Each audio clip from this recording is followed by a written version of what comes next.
Bam. Got him up all the way across this side, all 3 levels. That's going to be perfect.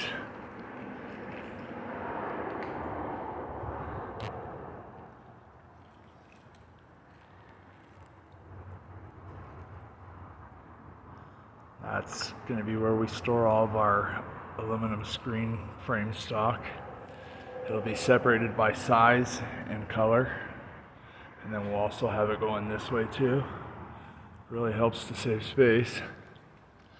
And then I also put down some of the anti-fatigue mat.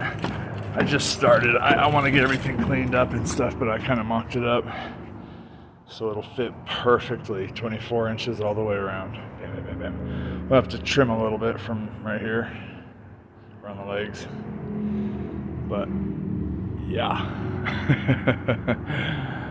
I think it turned out pretty freaking cool. Pretty freaking cool.